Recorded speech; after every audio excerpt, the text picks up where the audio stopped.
আপনাদের অবস্থান এবং ভেতরে ডেপুটেশন দিতে গিয়ে যারা অনশনে বসেছেন, আমরণ অনশনে বসেছেন, আজকে আমরা যে সান্ধ্যকালীন তাদের যে কিছু ভাইটালস চেক করা হলো এবং তাদের যে ওভারঅল যে শারীরিক যে অবস্থা, সেইটি নিয়ে আমি প্রত্যেকের কে কেমন আছে প্রত্যেকটি ডিটেল বলছি না, কেবল বলি এটুকুই যে তাদের কিন্তু শারীরিক সমস্যা আস্তে আস্তে বাড়ছে। তারা অত্যন্ত সাহসী, এত সাহস আমরা কেউ দেখাতে পারবো না হয়তো। তারা এক ফোঁটা জল খাচ্ছেন না।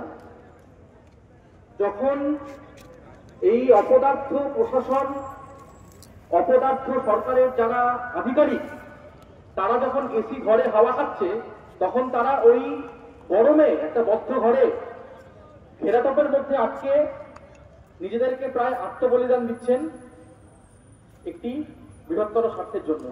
তাই ওনাদের প্রতি অসম্ভব শ্রদ্ধা, কিন্তু তবুও ডাক্তার হিসেবে যেটুকু বলার, ওনাদের আস্তে আস্তে শারীরিক অবস্থা কিছু কিছু ক্ষেত্রে খারাপ হচ্ছে। যেমন অনেকের ইউরিন পাস করছে না, বেশ কিছু ঘন্টা হয়ে গিয়েছে, অনেকের 34 ঘন্টা, কারো কারো 40 ঘন্টা ধরে ইউরিন পাস করেনি। ইউরিন পাস করেনি কেন? কারণ তারা এক ফোঁটাও জল, এক বিন্দুও জল মুখে তোলেনি। খাবার খাওয়া তো দূরের কথা, তারা কেউ জল খাচ্ছেন না। কারো কারোর সুগার ফল করছে, কারো কারোর ব্লাড প্রেশার ফল করছে, কিন্তু তবুও তারা এই লড়াইয়ের জমি ছাড়বেন না বলে দৃঢ় প্রতিজ্ঞ। এই পরিমাণ সাহস সত্যি মানে অনমনীয় সাহস, কিন্তু উদ্বেগজনক। পরিস্থিতি কিছুটা উদ্বেগজনক হয়ে দাঁড়ায়।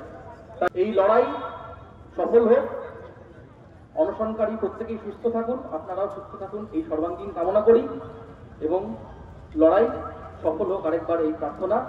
তবু আপনারা প্রত্যেকে পাশে থাকুন, ওনাদের সঙ্গে থাকুন, এই মঞ্চ ছাড়বেন না, লড়াইয়ের মঞ্চ ছাড়বেন না, লড়াইয়ের জমি ছাড়বেন না, এবং চাপ দিন আপনাদের সৎ পথে থেকে যে লড়াই হচ্ছে, কর্তৃপক্ষ সেই চাপের কাছে নথি স্বীকার করতে বাধ্য। কারণ এই লড়াই ন্যায্য দাবির লড়াই, এই অনশন ন্যায্য দাবির অনশন। এবং আরেকবার আমি প্রশাসনকে মনে করে দিতে চাই, ভেতরে কিন্তু 7 জন ব্যক্তি এখনো রয়েছেন। একজন অলরেডি সকালে অ্যাডমিটেড হয়েছে, তার নাম কৌশিক রঞ্জন মন্ডল। তিনি আজ সকালে অ্যাডমিটেড হয়েছেন, নীলরতন সরকার মেডিকেল কলেজে ভর্তি হতে বাধ্য হয়েছে এই অনশনের জন্য।